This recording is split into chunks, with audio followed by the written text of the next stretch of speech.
Malaysia ইস্যুতে বাইরার দুই গ্রুপে দ্বন্দ্ব। সিন্ডিকেটে জড়িত না থাকার দাবি রিক্রুটিং এজেন্সিগুলোর তদন্তে প্রমাণ হবে বলছেন প্রতিমন্ত্রী।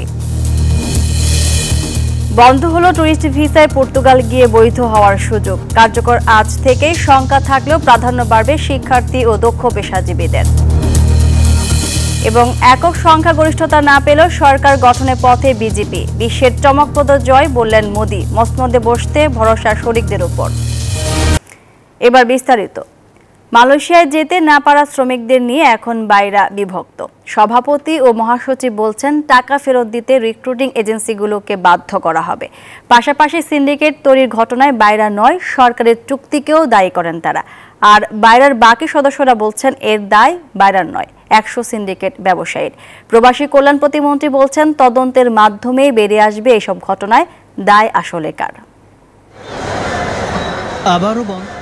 সিন্ডিকেটের মাধ্যমে মালয়েশিয়া পাঠানোর নামে হাজার কোটি টাকা লোপাটের অভিযোগ সহ মালয়েশিয়া যেতে না পারা 17,000 শ্রমিকের টাকা ফেরত দেওয়ার বিষয়ে সংবাদ সম্মেলন করেন অভিযুক্ত সংসদ সদস্য ও মালয়েশিয়ার শ্রমবাজার নিয়ন্ত্রণকারী বাইরার সদস্যরা।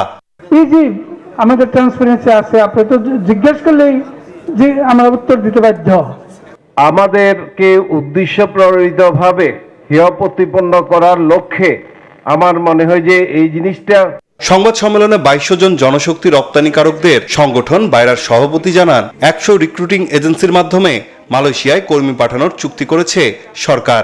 এতে বাইরার কোনো হাত নেই। তবে মালয়েশিয়া যেতে না পারা শ্রমিকদের টাকা ফেরত দিতে রিক্রুটিং এজেন্সিগুলোকে বাধ্য করা হবে বলেও জানান তারা। মন্ত্রণালয় যেভাবে নির্ধারণ করে দেয় আমরা সেভাবে আমাদের এই কর্মীদের যে তাদের ন্যায্য পাওনাটা তাদেরকে আমরা ফেরত দেওয়ার চেষ্টা করব। চুক্তি করছে কে? আমাদের প্রবাসী কল্যাণ মন্ত্রণালয়। এটা বাইরা কিন্তু করে নাই। এদিকে বাইরার অন্য সদস্যরা বলছেন শ্রমিকদের টাকা ফেরতের দায় নেবে না বাইরা। তাদেরকে সেভ করার জন্য তারা আমাদের বাইরার সভাপতি, আমাদের 2200 সদস্যের প্রতিনিধি আজকে যায় তাদেরকে সেভ করার জন্য গিয়েছে। তিনি বলেছেন যারা কর্মী যেতে পারে নাই তাদের টাকা নাকি বাইরা ফেরত দিবে। কোথা থেকে বাইরা ফেরত দিবে? এই টাকা কে ফেরত দিবে বলেন? সিন্ডিকেটের 100 সদস্য এটাকে ফেরত দিতে হবে। চুক্তিতেই ঝামেলা করেছে প্রবাসী কল্যাণ মন্ত্রণালয়। বাইরা সভাপতির এমন অভিযোগ সম্পর্কে জানতে চাইলে প্রতিমন্ত্রী শফিকুর রহমান বলেন কারা দোষী তা তদন্তেই বেরিয়ে আসবে। এটার ব্যাপারে কাউকে দোষারোপ করে লাভ নেই। এটা তদন্তের মাধ্যমে যা বাইরে আসবে তাই হবে এবং তার বিরুদ্ধে আইনানুগ ব্যবস্থা নেওয়া হবে। এই সংকট নিয়ে বুধবার মালয়েশিয়া হাই কমিশনারের সাথে বৈঠক করার কথাও জানান প্রবাসী কল্যাণ প্রতিমন্ত্রী। নাইম আল চিকো, নিউজ 24, ঢাকা। অতিরিক্ত অভিবাসী প্রত্যাশী হওয়ায় বাসস্থান ও কর্মসংস্থান সংকট ইস্যুতে পর্তুগালের অভিবাসনে আমূল পরিবর্তন আনতে যাচ্ছে মন্টিনেগ্রো সরকার। বন্ধ হচ্ছে ভ্রমণ ভিসায় কিংবা অন্য কোনো পদ্ধতিতে পর্তুগালে প্রবেশ করে বৈধ হওয়ার সুযোগ। নতুন প্রস্তাবে বাড়ছে মেধাবী শিক্ষার্থী ও বিভিন্ন খাতে দক্ষ পেশাজীবীদের আসার সুযোগ। ইতিমধ্যে প্রেসিডেন্টের স্বাক্ষরিত অধ্যাদেশ 4 জুন মধ্যরাত থেকে কার্যকর করা হয়, যা নিয়ে আতঙ্কে রয়েছেন অভিবাসন প্রত্যাশীরা। হুমায়ুন কবিরের তথ্যচিত্রে ডেস্ক রিপোর্ট। ইউরোপের পর্তুগালের অভিবাসন নীতিমালায় পরিবর্তন আনছে মন্টিনেগ্রো সরকার। ইতিমধ্যে প্রেসিডেন্টের স্বাক্ষরিত অধ্যাদেশ 4 জুন মধ্যরাত থেকে কার্যকর করা হয়। এতদিন ভ্রমণ ভিসায় কিংবা অন্য কোনোভাবে পর্তুগালে প্রবেশ করে কাজের চুক্তি করলে মিলত বৈধ হবার সুযোগ। এই কারণে অউন্নত দেশ থেকে অভিবাসন প্রত্যাশীদের ভিড় পর্তুগালে লেগেই থাকত। বাংলাদেশিরা ইউরোপের এই দেশটিতে যেত নাগরিকত্ব পাওয়ার আশায়।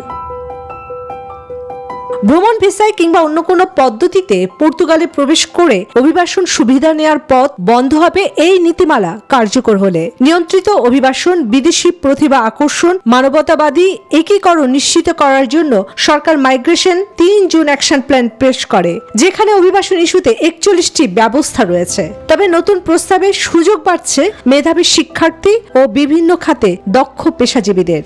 ভোগান্তি কমবে পর্তুগালে বসবাসরত নাগরিকদের পরিবারের সদস্যদের। প্রস্তাব পাশ হওয়ার পর প্রধানমন্ত্রী লুইস মন্টেনেগ্রো বলেন পর্তুগালের দরজা বন্ধ হচ্ছে না, তবে যে রকম আক্ষরিক ছিল সেরকম থাকবে না। ওয়ার্ক পারমিট ভিসায় পর্তুগাল আসা যাবে, তবে থাকতে হবে কাজের কন্ট্রাক্ট ও আবাসনের নিশ্চয়তা। চাকরি বা নিয়োগ দেয়া কোম্পানি বা প্রতিষ্ঠানগুলোকেও কঠোর নির্দেশনা দেয়া হয়েছে। পর্তুগালে অতিরিক্ত অভিবাসী প্রত্যাশী হওয়ায় বাসস্থান ও কর্মসংস্থান সংকট দেখা দিয়েছে। এই কারণে দেশটির সরকার অভিবাসন নীতিমালায় এই পরিবর্তন আনছে। চন্দ্রানী চন্দ্রা, নিউজ 24। আর এই বিষয়ে আরো জানাতে লিসবন থেকে সরাসরি যুক্ত হচ্ছেন সহকর্মী হুমায়ুন কবির। যুক্ত হব তার সঙ্গে। হুমায়ুন কবির, আপনাকে স্বাগত জানাচ্ছি যুক্ত হবার জন্য। আপনার কাছে শুরুতে জানতে চাই যে ভিসা প্রক্রিয়া কি পুরোপুরি বন্ধ হয়ে গেছে, আর এখন যারা পর্তুগালে আছেন বা ফাইল লক করেছেন তাদের কি হবে? আপনাকে ধন্যবাদ সুন্দর প্রশ্ন করার জন্য। আসলে বিষয়টা হলো যে আমি একটু যদি ব্যাকগ্রাউন্ডের কথা একটু বলি, ফিরে আসি। ইউরোপের সেনজেনভুক্ত দেশগুলোর মধ্যে সহজ উপায় অভিবাসন প্রাপ্তির দেশগুলোর মধ্যে পর্তুগাল অন্যতম। তাই অভিবাসন প্রত্যাশীদের সেনজেনভুক্ত যে কোনো দেশে ভ্রমণ ভিসা অথবা বৈধ ভিসা ছাড়া অভিবাসন বান্ধব পর্তুগালে প্রবেশ করে 2017 সালে বিদেশি আইনের একটি সংশোধনী অনুমোদনের অধীনে আর্টিকেল 88.2 এবং 89.2 অনুচ্ছেদের আওতায় এক্সপ্রেশন অফ ইন্টারেস্ট সাবমিট করে পর্তুগালে বৈধ হওয়ার সুযোগ পেত। বর্তমানে এই সুযোগটি আর নেই, কারণ যারা এক্সপ্রেশন অফ ইন্টারেস্টের মাধ্যমে সাবমিট করে সহজ উপায় এই অনুমোদনের জন্য এখানে বসবাসের অনুমোদন সংগ্রহ করত, সেই সুযোগটা আজকে থেকে বন্ধ হয়ে গেছে। এর একমাত্র কারণ হলো যে ভিসা ছাড়া কনসুলার রেসিডেন্ট ভিসা নেই বা এমন অভিবাসীদের নিয়মিত করার সম্ভাবনা একটি অপ্রতিফলিত পদক্ষেপ যা পর্তুগালে ইউরোপীয় অংশীদারদের দ্বারা অনুমোদন নীতিমালাকে প্রশ্নবিদ্ধ করে।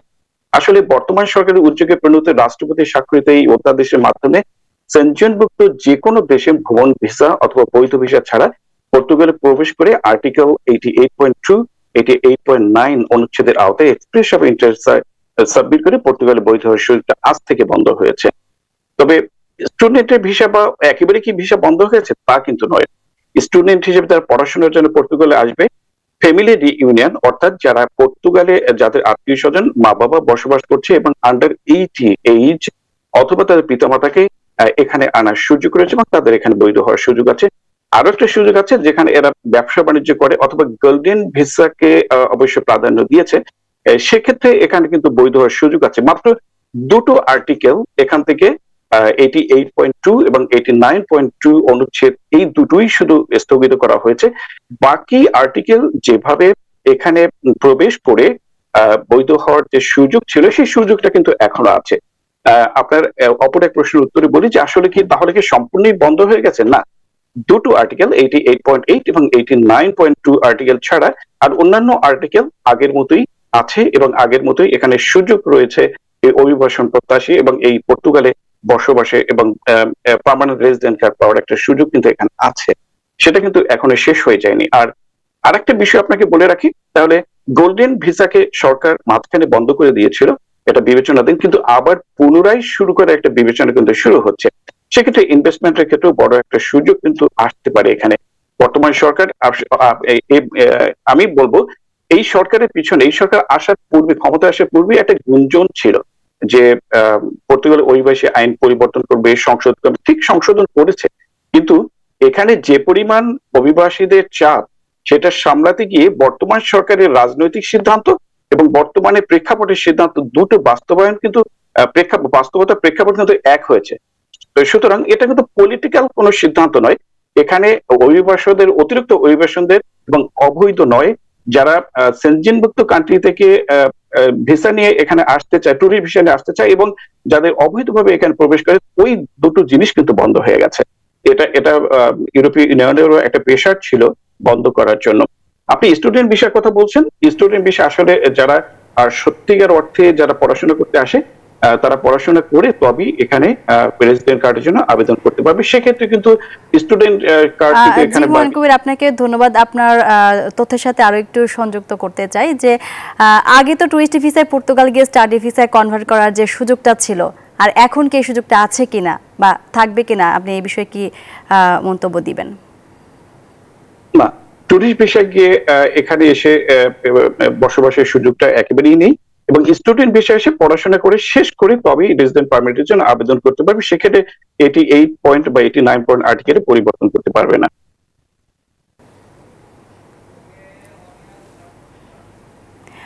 হুমায়ুন কবির, আপনাকে ধন্যবাদ। আরও একটি প্রশ্ন যুক্ত করতে চাই আপনার তথ্যের সাথে। আপনার কাছে জানতে চাই যে পর্তুগাল নতুন অভিবাসন নীতিতে কোন ধরনের পরিবর্তন এনেছে?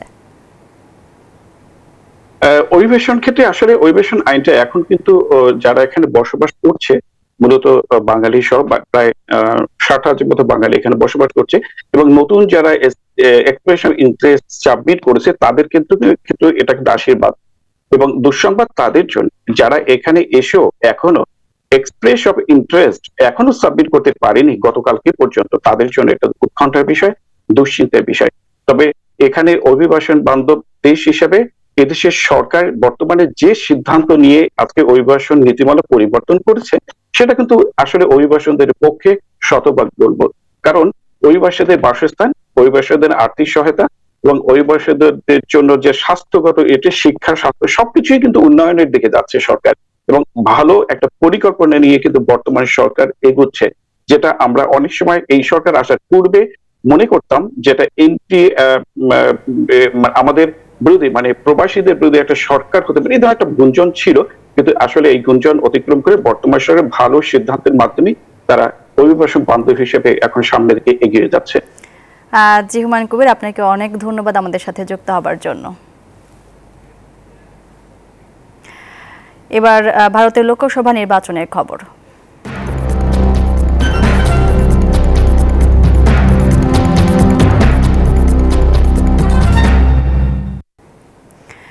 লোকসভা নির্বাচনের ফলাফলে বিজেপি একক সংখ্যাগরিষ্ঠতা না পেলেও সরকার গঠনের পথে এনডিএ জোট। বিষয়টি দিন শেষে পরিষ্কার হওয়ার পর জয় উদযাপনে নয়াদিল্লিতে বিজেপির প্রধান কার্যালয়ে যান প্রধানমন্ত্রী নরেন্দ্র মোদী। সেখানে বক্তব্যে এনডিএর উপর ভরসা রাখায় ভারতবাসীকে ধন্যবাদ জানান তিনি। অন্যদিকে প্রতিপক্ষ রাহুল গান্ধী বলেছেন, এবারের নির্বাচনের মাধ্যমে মোদীর নৈতিক ও রাজনৈতিক পরাজয় হয়েছে। ভারতের লোকসভা নির্বাচনে বিজেপি নেতৃত্বাধীন জোট এনডিএ বিজয়ের দাবি করেছেন বিজেপির শীর্ষ নেতা ও বর্তমান প্রধানমন্ত্রী নরেন্দ্র মোদী। মঙ্গলবার সন্ধ্যায় দিল্লিতে বিজেপির প্রধান কার্যালয়ে দেয়া ভাষণে এসব কথা জানান তিনি। এই সময় তিনি বলেন, 1962 সালের পর এই প্রথম বিজেপি নেতৃত্বাধীন জোট এনডিএ টানা তৃতীয়বারের মতো ক্ষমতায় আসছে। অরুণাচল প্রদেশ, অন্ধ্রপ্রদেশ, উড়িষ্যা এবং সিকিমে কংগ্রেস ধরাশায়ী হয়েছে। কেরালাতে বিজেপি একটি আসন জিতেছে। এখানে আমাদের দলের নেতাকর্মীরা অনেক ত্যাগ স্বীকার করেছে। গত 10 বছর ধরে আমরা জনগণকে দারিদ্রতা থেকে বের করে আনার চেষ্টা চালিয়েছি। এই চেষ্টা অব্যাহত থাকবে। এই সময় মোদীর সঙ্গে দলের সিনিয়র নেতা কর্মী সহ স্বরাষ্ট্রমন্ত্রী অমিত শাহ উপস্থিত ছিলেন। অন্যদিকে ফলাফলের প্রতিক্রিয়ায় সংবাদ সম্মেলন করেছেন কংগ্রেস নেতা রাহুল গান্ধী। তিনি বলেন, এবারের নির্বাচনের মাধ্যমে নরেন্দ্র মোদীর নৈতিক ও রাজনৈতিক পরাজয় হয়েছে। ইন্ডিয়া গঠবন্ধন কি মিটিং হ্যায়, জনগণের স্পষ্ট বার্তা, তারা আর ভারতীয় জনতা পার্টির বিজেপি শাসন চায় না। নির্বাচনের মাধ্যমে জনগণ সেই রায় জানিয়েছে। ইন্ডিয়া গঠবন্ধন ডিসাইড করেগা। এদিকে ভারতের লোকসভা নির্বাচনে নিরঙ্কুশ সংখ্যাগরিষ্ঠতা অর্জনের মাধ্যমে সরকার গঠন করতে হলে একটি দলকে অন্তত 272 আসন পেতে হবে। ভোটের ফলাফলে দেখা যাচ্ছে বিজেপি কিংবা কংগ্রেস কেউই এককভাবে সরকার গঠনের জন্য প্রয়োজনীয় সংখ্যক আসন পায়নি। চন্দ্রানী চন্দ্রা, নিউজ 24।